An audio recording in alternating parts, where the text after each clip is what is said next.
अरुण जी, गुजरात और नरेंद्र मोदी को लेकर अभी तमाम तरह की सुर्खियां हैं, हल्ला है और लोग सचमुच में जानना चाहते हैं कि गुजरात के जो नतीजे आए, क्या गुजरात में सचमुच में एक अनहोनी जीत है? उस अनहोनी जीत के कारण ही नरेंद्र मोदी अनहोने हुए हैं। कईयों का कहना है कि ये जीत बड़ी जीत नहीं है, जबरदस्ती की है। देखिए, गुजरात एक ऐसा राज्य है जो आजादी के बाद कांग्रेस का एक स्ट्रांग होल्ड रहा, गढ़ रहा जी।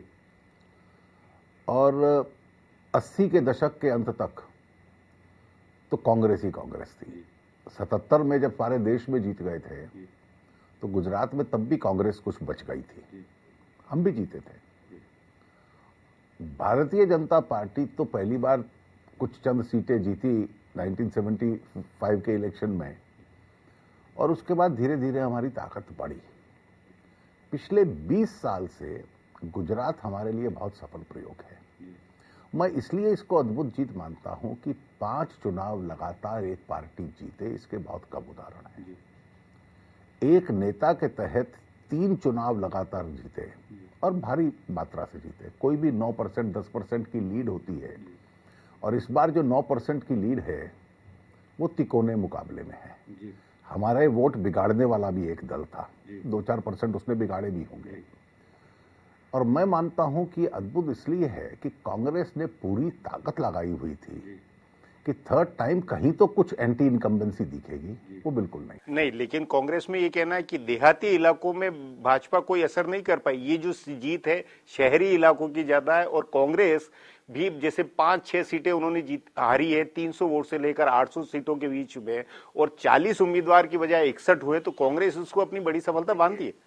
1 या 2 सीट पिछली बार से बढ़ जाए या फर्क पड़ जाए, मैं उसको बड़ा नहीं मानता हूं, इसलिए कि पिछली बार डायरेक्ट मुकाबला था, इस बार ट्रायंगुलर था। ट्रायंगुलर में पूरे गुजरात में जो हमारा परंपरागत वोट था उसको बिगाड़ने के लिए गुजरात परिवर्तन पार्टी केशुभाई पटेल की लग रही हुई थी। स्पॉइलर के बावजूद भी उसी गति को मेंटेन कर पाना। अब पूरा साउथ गुजरात हमने सीटें बढ़ा ली। ये कौन सा शहर था वहां पे सूरत के अलावा? पूरा सेंट्रल गुजरात, अहमदाबाद के बाहर का ट्राइबल एरिया, हमने सीटें बढ़ा ली। कौन सा शहर था उसमें? गुजरात, राजकोट, बड़ौदा, सूरत तो हम जीते, मैं समझ सकता हूं। लेकिन इन एरियाज में जो दक्षिण गुजरात और मध्य गुजरात है, कच्छ का क्षेत्र, कच्छ में 6 में से हम 5 जीत गए।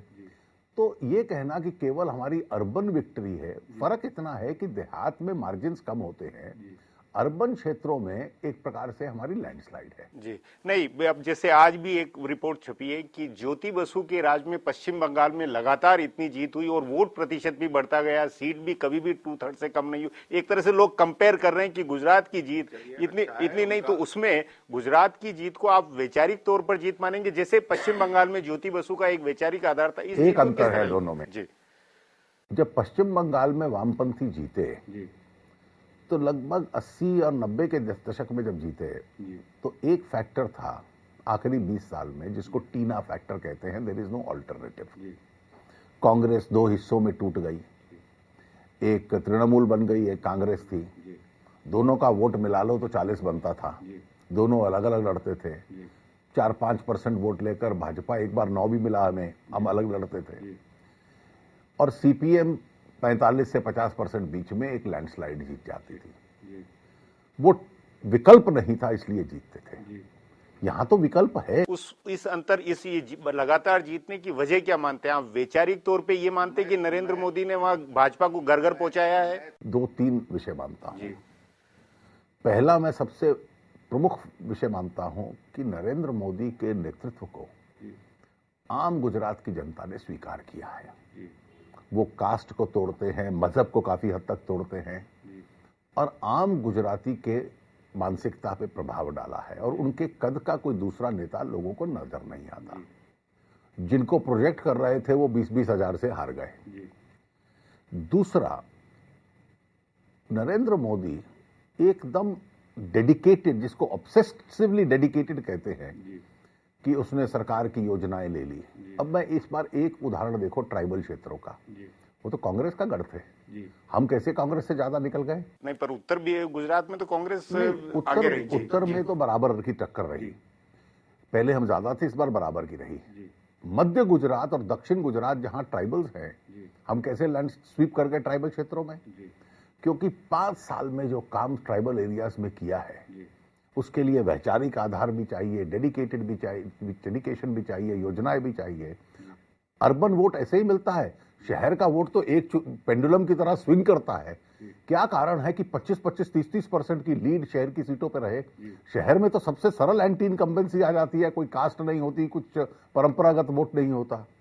मैं मानता हूं कि अर्बन इंफ्रास्ट्रक्चर और परफॉर्मेंस के माध्यम से नरेंद्र मोदी ने इस बार गुजरात की जनता को एक एस्पिरेशनल पॉलिटिक्स में बदल दिया है कि हम अब अचीव कर सकते हैं, वी हैव अराइव्ड, और हम गुजरात को एक आगे बढ़ रहे हैं, और ये नेता है जिसके साथ हमारा कंफर्ट लेवल है, हम तेजी से बढ़ रहे हैं। मतलब भरोसे का विश्वास है, ये लीडरशिप के प्रति भरोसा है कि ये आगे हमें ले जाएंगे। नरेंद्र भाई के प्रति भरोसा और विश्वास है, सरकार की परफॉर्मेंस उसका कारण है, और पार्टी के वैचारिक आधार की गुजरात में प्रायः और अर्बन गुजरात में विशेष रूप से अच्छी स्वीकृति जी। नहीं, लेकिन ये पार्टी की स्वीकृति को लेकर एक ये आमतौर पे कि पार्टी के अंदर असंतोष उनके खिलाफ बहुत रहा है, लोग अंदर से भीतरघात करते हैं, ये रियलिटी में क्या है, रियलिटी क्या है इस बारे में? मुझे 2002 में थोड़ा, 2007 में ज्यादा जी ये लगा कि जिन लोगों को लगता था कि ये आए हैं जी। ये मत भूलिए कि नरेंद्र मोदी एक समय था 90 के दशक में कि उनको कहा गया गुजरात से बाहर चले जाओ, और दिल्ली में रहते थे। उस परिस्थिति में ये कल आए हैं, हम इनसे वरिष्ठ हैं, ये कल्पना कई लोगों की हो सकती है, स्वाभाविक भी है, और इसलिए उनका एक स्टाइल भी है, एक डिटरमिन्ड तरीके से काम करना। लेकिन मैं मानता हूं कि पिछले टर्म में पार्टी और सरकार के बीच में जो तालमेल है, और मैं थोड़ा सा गुजरात की पार्टी के साथ जुड़ा हुआ हूं, मैं वहां से सांसद हूं, एक आइडियल पार्टी है, आदर्श है। मतलब सचमुच में तालमेल है, संगठन, जिला, तहसील सब तरफ जी। बार इतना तालमेल था कि उम्मीदवार तय करने का काम पार्टी ने किया, और मोदी जी वहां एक पर्यवेक्षक की तरह बैठते थे, कम राय देते थे। मतलब वो अपनी तरफ से उन्होंने ये फैसले नहीं करवाए कि ये होना चाहिए टिकट, और ये बहुत कम। अच्छा। और पार्टी और मुख्यमंत्री के बीच में जो अब पिछले 5 साल से मैंने विशेष रूप से तालमेल 5-7 साल से देखा है, वो एक आदर्श पार्टी है। पार्टी में कोई असंतोष नहीं। मैं उसका उदाहरण देता हूं, केशुभाई तो हमारे बहुत बड़े नेता हैं, रहे हैं, पार्टी छोड़ गए। प्रांत भर का एक भी कार्यकर्ता जिसका नाम कोई जानता हो उनके साथ नहीं गया।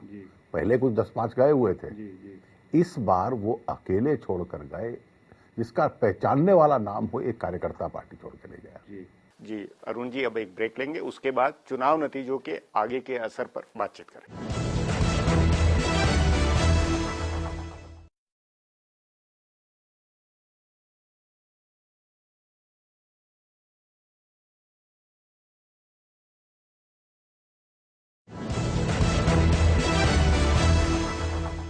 अरुण जी, नरेंद्र मोदी की जीत का और गुजरात की जीत का आगे का क्या असर होगा? और खास तौर पे इसलिए आगे का असर मैं आपसे इसलिए पूछ रहा हूं कि लोगों को बड़ी हैरानी होती है कि आपकी और नरेंद्र मोदी की केमिस्ट्री आखिर वो केमिस्ट्री क्यों बनती है, और उसका राज क्या है? क्योंकि आपका मिजाज, आप एक लिबरल, उदारवादी, अलग तरह की इमेज बनाए हुए, जबकि आपकी नरेंद्र मोदी से उस समय से जब वो प्रचारक के तौर पर दिल्ली आए तब से बहुत गहरी चलती है, आखिर क्यों? देखिए, कोई भी संबंध राजनीति में बनता है ना जी, तो वो विश्वास के आधार पर बनता है, ट्रस्ट के आधार पर बनता है, विश्वसनीयता के आधार पर बनता है। और मेरा जो पिछले वर्षों नहीं कहूंगा, दशकों से उनसे एक संबंध आया है, हम खुलकर चर्चा करते हैं, प्राय रेगुलरली करते हैं। एक दूसरे को करेक्ट करना हो, सुझाव देने हो, सहायता करनी हो, वो काम। मुझे किसी ने कहा नहीं कि आप जाकर गुजरात बैठिए चुनाव में। पिछले 2 चुनाव में तो मैं प्रभारी था, इस बार तो वो भी नहीं था। लेकिन एक उस प्रकार का एक संबंध बना है, और जो विश्वास होता है, और मैं मानता हूं कि राजनीति में जब प्रमुख कार्यकर्ता या प्रमुख नेता काम करते हैं तो उनको मिलकर ट्रस्ट के आधार पर काम करना है और एक दूसरे के जो ओपिनियन है उसको एक रिस्पेक्ट देनी है। मुझे लगता है कि इस प्रकार का संबंध इन वर्षों में बना है और मैं उस संबंध का आदर करता। नहीं वो ठीक है, लेकिन कईयों का कहना है कि वो एकला चलो के आदी है, वो अपने हिसाब से अपनी धुन में काम करते हैं, वो किसी की दूसरे की सुनते नहीं, और ये आम बड़े पार्टी के नेताओं की ये एक धारणा है। आपका मेरा ऐसा अनुभव नहीं है जी। वो अपने पक्के विचारों के हैं जी। लेकिन कुछ ऐसे विषय हैं जिनमें अपने साथी सहयोगियों के विचारों को वो रिस्पेक्ट करते हैं जी। और उनको सुझाव देना और सुझाव की जो सही सुझाव है उसके लिए कन्विंस करना इतना कठिन नहीं होता। उस नाते ये अब जो जीत हुई, जो 3 बार चुनाव जीतने के बाद उनका अगला मुकाम या उनकी आगे की राजनीति को लेकर जो है कि भाई वो आगे दिल्ली आएंगे, प्रधानमंत्री के होंगे, क्या मानना, वो खुद भी इस तरह सोच रहे होंगे या पार्टी में उसकी तैयारी क्या? मैं इस पे अटकलें नहीं लगाऊंगा, इसका अधिकार मीडिया को है, मुझे नहीं है। लेकिन मैं मानता हूं कि राजनीति में आगे कौन सा रास्ता पे कौन जाएगा कई बार तय कर लेना बड़ा कठिन होता है। क्षमता उनमें खूब है और उस क्षमता का उन्होंने अपने एक प्रकार से सबूत दे दिया है। पॉलिटिकल कैपेसिटी भी है, डेडिकेशन भी है, उसकी क्षमता भी है। 3 बार एक ऐसे राज्य में जहां एकदम प्रत्यक्ष राजनीति भाजपा कांग्रेस के बीच में है, एक अच्छी जीत साबित करना अपने आप में उसका सबूत है। लेकिन आगे किस दिशा में वो जा पाते हैं और राजनीति कहां करवट लेती है वो अभी मैं नहीं कह पाऊंगा। लेकिन वो कहां जाते हैं ये प्रश्न चिन्ह रहते हुए भी एक राष्ट्रीय रोल उनका कद इतना है, वो ऑलरेडी है, और इसलिए वो किस प्रकार की शेप लेता है उसके ऊपर अटकलें लगाना अभी उचित नहीं। लेकिन ये जो रोल को लेकर है, रोल को लेकर उनकी 3 बातें एक तरह से कि क्या वो अपने डेवलपमेंटल मॉडल को पूरे राष्ट्र के अंदर, देश के अंदर उसका प्रचार करेंगे, या विचारधारा के तौर पर, या मजबूत लीडरशिप, क्योंकि उन्होंने जात पात वाली राजनीति को भी एक तरह से दरकिनार करके अपना समाज से वो आते हैं उसका तो लगभग वोट ही नहीं है। गुजरात में नहीं है, लेकिन फिर भी अगर आप आज की चुनाव का विश्लेषण करो तो ट्राइबल से लेकर दलित तक इस बार अहमदाबाद शहर की जो माइनॉरिटी पॉकेट्स थी वहां भी हम लोग जीते हैं और वो वोट एग्जिट पोल्स दिखाते हैं हमें मिला है। और केशुभाई से ज्यादा उनके समाज का वोट सौराष्ट्र में ले लेना, शंकर सिंह जी से ज्यादा उनके समाज का वोट ले लेना, तो वो कास्ट के ऊपर है। वो मॉडल भी दिल्ली के स्तर पर या राष्ट्रीय स्तर पर जी इकोनॉमिक मॉडल जो है ना, मैं मानता हूं कि वो फ्लेक्सिबल है। गुजरात में एक दोहरा मॉडल चला है, एक तो टॉप डाउन चला है, आपने उद्योगीकरण कर दिया, इंफ्रास्ट्रक्चर बना दिया, और फिर नीचे से मिल्क रेवोल्यूशन के माध्यम से पानी लाकर किसानों के माध्यम से ट्राइबल्स में, महिलाओं में एजुकेशन, ये सारी आपने पॉवर्टी एलिविएशन जो योजनाएं होती हैं उसके माध्यम से किया। कई ऐसे राज्य हैं, मान लीजिए मध्य प्रदेश है, बिहार है, आज बहुत बड़े पैमाने पर बिहार में उद्योग नहीं आएगा, लेकिन उनका बॉटम अप मॉडल चल रहा है। तो इसलिए मुझे लगता है किसी भी नेता को जो अच्छा कुशल प्रशासक है, अलग अलग राज्यों के हिसाब से आपको मॉडल करना पड़ेगा। और गुजरात में इन्होंने दोनों बॉटम अप भी किया और टॉप डाउन भी किया, दोनों मॉडल्स इन्होंने साइमल्टेनियसली एक्सपेरिमेंट किया। और वही रोल और उसी मॉडल के आधार पर वो अखिल भारतीय प्रचार करने में समर्थ है। देखिए, उसमें लीडरशिप की भी क्षमता है, उनकी कम्युनिकेशन की स्किल की भी क्षमता है, और मैं मानता हूं कि इंटेग्रिटी की पॉलिटिक्स अगर आदमी करता है तो उससे जो व्यक्तित्व की स्वीकृति बनती है उसकी भी एक स्वीकृति है। अरुण जी, कईयों का कहना है कि नरेंद्र मोदी अटल जी के बाद अकेले ऐसे नेता है भाजपा के और संघ के जिनकी की भाजपा संघ से बाहर भी ज्यादा अपील हुई है, उद्योगपति, अरबपति, करोड़पति, देश विदेश। ये बात ये आप इससे कितने सहमत? अब मैं व्यक्तियों को कंपेयर, तुलना तो नहीं करूंगा, लेकिन केवल उनको उद्योगपतियों तक सीमित ना रखें। गुजरात में आज किसानों में, आज ट्राइबल्स में, आज कमजोर वर्गों में जो योजनाएं की हैं, अपील उसमें भी हुई है। अरुण जी, अब एक ब्रेक लेंगे, उसके बाद अगले वर्ष की संभावनाओं पर बातचीत करेंगे।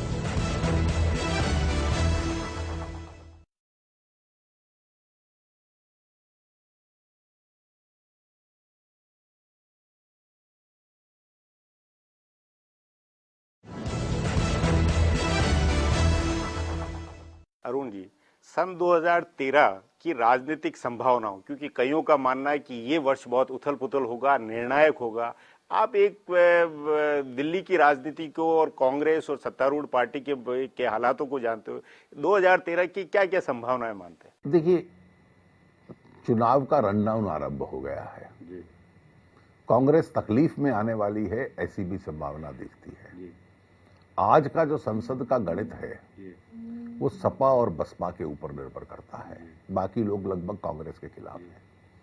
सपा और बसपा के दोनों के नेतृत्व हैं वो वल्नरेबल हैं, कमजोर हैं, और उन दोनों की जो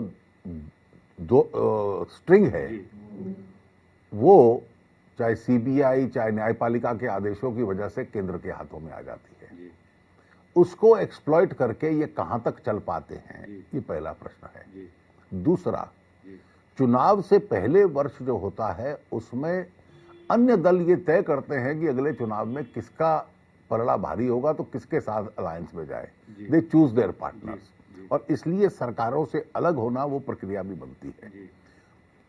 मैं इस पे स्पष्ट राय तो नहीं दूंगा, लेकिन मुझे लगता है कि इन दोनों कारणों की वजह से गिरती हुई लोकप्रियता सरकार की और कांग्रेस की, और इसके साथ साथ एक रीपोलराइजेशन की प्रक्रिया, ऐसा देखने में आएगा कि धीरे धीरे एक रीपोलराइजेशन होगा और सपा बसपा में से जैसे ही अलग होने लगेंगे और उनको अपने चुनाव की रणनीति तय करनी पड़ेगी तो सरकार की कठिनाई और बढ़ जाएगी। उस नाते बजट सत्र के साथ में आप मानते हैं कि मध्यावधि, ये मतलब जल्दी चुनाव में अक्टूबर सितंबर में देखिए, मैं किसी भी चीज को रूल आउट नहीं कर सकता, लेकिन मैं सर्टेनिटी से नहीं कह सकता, क्योंकि जब तक सपा बसपा वल्नरेबल है, कमजोर है, और भ्रष्टाचार की वजह से कांग्रेस उनको परेशान कर सकती है, इसलिए वो उनके सामने लेट जाते हैं, जब तक वो राजनीति चलती रहेगी तब तक ये सरकार में आर्टिफिशियल ऑक्सीजन आती रहेगी। कांग्रेस, क्या ये नहीं लगता है कि यूपीए सरकार, कांग्रेस ने अपना एक चुनावी तैयारी कर ली है कि भाई लोगों को नगद पैसा देकर, कैश ट्रांसफर करके, एक आम आदमी का, एक तरफ आम आदमी का और दूसरी तरफ ऊपर की हम ही है सांप्रदायिक मतलब धर्मनिरपेक्ष ताकत, उस दो मुद्दों के ऊपर तैयारी है। मोटा कैश ट्रांसफर स्कीम है जो ऑलरेडी जिन योजनाओं में, वजीफों में, स्कॉलरशिप्स में, ओल्ड एज पेंशन्स में, इसमें कोई नई पैसा तो कैश बैंक से नहीं दिया जा रहा। आज भी वो पैसा ट्रांसफर होके बैंक में जाता है। आज बैंक में जमा कराना पड़ता है और फिर विड्रॉ करना पड़ता है। अब वो इलेक्ट्रॉनिक ट्रांसफर हो जाएगा। अब मोड ऑफ ट्रांसफर के ऊपर अगर केवल इतने सीमित मुद्दे पे ये सोचते हैं चुनाव बदल सकता है, तो लोगों को इतना आप अंडर एस्टिमेट नहीं। अगर 10 करोड़ परिवार को 32 हजार करोड़ रुपए, 32 हजार रुपए अगर जनवरी 2014 में ट्रांसफर उनके अकाउंट में खाते हो तो उसका असर नहीं होगा आम आदमी। व्यास जी, ये वो पैसा है जो ऑलरेडी बैंकों में जाता है और उन परिवारों को मिलता है, राज्यों में मिलता है, केंद्र में मिलता है, और इसलिए अब आप बैंक स्वयं ना जाएंगे, बैंक में ऑटोमेटिक आपके खाते में आए। केवल इतना अंतर है। अब केवल पैकेजिंग एक्सरसाइज के ऊपर सारा चुनाव बदल जाएगा। आप लोगों को इतना कमजोर और इतना अंडर एस्टिमेट, मतलब ये जादू की छड़ी आप नहीं मानते? नहीं होना। देखिए, ये जादू की छड़ी तो जिसको आप कहते हैं ना कि गेम चेंजर, राहुल जी ने वो भाषण दिया था लोकपाल पे और कह दिया ये गेम चेंजर है, तो मुझे लगता है कि इनके गेम चेंजर बहुत आ रहे हैं, लेकिन वो गेम चेंजर एक फुस बंद की तरह रह जाते हैं। आपके अनुसार 2012 में एक तरह से छत्रपों ने और क्षेत्रीय पार्टियों का जो उफान आया था वो 2013 में या चुनाव से ठीक पूर्व बनेगा, या दोनों राष्ट्रीय पार्टियों में ही दूरी बनेगी? देखिए, क्षेत्रीय पार्टियों का बहुत महत्वपूर्ण रोल रहेगा, लेकिन न्यूक्लियस तो ऐसा दल होना चाहिए जिसकी 150 पौने 200 सीट कम से कम हो, और 10-20 सीट वाली पार्टी तो सरकार नहीं बना सकती। The nucleus of the alliance has to be large, और इसलिए मैं मानता हूं कि क्षेत्रीय दलों का रोल रहेगा, लेकिन सहयोगियों के रूप में रहेगा, केंद्र के रूप में कांग्रेस और भाजपा की धुरी ही चलती रहेगी। ये स्वाभाविक भी है और सरकार के लिए भी बेहतर यही। अरुण जी, एक 2012 के अंदर कई मुद्दे जो जनता के सरोकार वाले थे, जनता में चर्चित रहे, भले वो भ्रष्टाचार का हो या अभी सामूहिक बलात्कार की इस घटना के बाद जो स्वयं स्फूर्त जो एक आंदोलन जो सरोकार बना, उसमें लगा पूरे 2012 में कि नेता बिरादरी, राजनीतिक दल हाशिए में है, दर्शक की भूमिका में आ गए, वो घटनाओं को प्रभावित नहीं, या उन घटनाओं के हिसाब से जो रिस्पांस देना चाहिए मैं मानता हूं कि सिविल सोसाइटी का, नागरिकों का बहुत बड़ा रोल है, लेकिन निर्णय राजनीतिक प्रक्रिया से होते हैं। पॉपुलर प्रोटेस्ट जो होता है, जिसको टेलीविजन कवर करता है, वो एक प्रेशर ग्रुप होता है और रहना भी चाहिए। अब लोकपाल की लड़ाई लड़कर कुछ दिनों के लिए लोग चले गए। संसद के भीतर सिलेक्ट कमेटी में तो मैं लड़ रहा हूं उस लड़ाई को, और जो बिल की फाइनल शेप आएगी, जो उसको सुधारने का प्रयास कर रहा है, वो तो हम लोग कहेंगे। तो इसलिए नेता दर्शक होते हैं ऐसा ना मानिए। नहीं, दर्शक नहीं, लेकिन कुल मिला के जैसे लोकपाल में भी आज किसी मुकाम पे नहीं पहुंचा, या जैसे बलात्कार वाली ये पूरी बहस जो है इस पे कि कानून बदलना चाहिए, ये होता इसमें। ये संसद में बहस हुई है, केवल टेलीविजन पार्लियामेंट को उतनी ही प्राथमिकता देना शुरू कर दे जितनी सड़क को देता है। नहीं, पर ये जरूरत महसूस नहीं करते हैं कि नेता बिरादरी और राष्ट्रीय पार्टियों को या पार्टियों को इन मुद्दों के ऊपर जो जनता की उम्मीदें बढ़ गई है, निश्चित रूप से करना चाहिए, और मैं मानता हूं राजनीतिक दल करते हैं। चुनाव में वोट मिलता है, लोगों के सामने जाते हैं, उनकी अकाउंटेबिलिटी होती है, लेकिन लोगों का जो गुस्सा होता है वो स्पॉन्टेनियस प्रोटेस्ट में आता है, और मैं कभी उस प्रोटेस्ट की लेजिटिमेसी को नकारता नहीं हूं, वो भी अपने आप में बहुत डिजायरेबल है। नहीं, लेकिन जब नतीजा नहीं निकलता तो उसमें जनता एक तरह से सिनिसिज्म, या ये कि भाई व्यवस्था के प्रति नेता बिरादरी है। जी, सिनिसिज्म है, क्योंकि नेताओं के प्रति विश्वास बढ़ना चाहिए, दुर्भाग्य से थोड़ा घटता है। जी अरुण जी, बातचीत को यहीं समाप्त करेंगे। बातचीत के लिए बहुत बहुत धन्यवाद। हमारा प्रोग्राम अब यहीं खत्म होता है। मुझे इजाजत दीजिए, अगले सप्ताह फिर मिलेंगे इसी चैनल पर, इसी समय।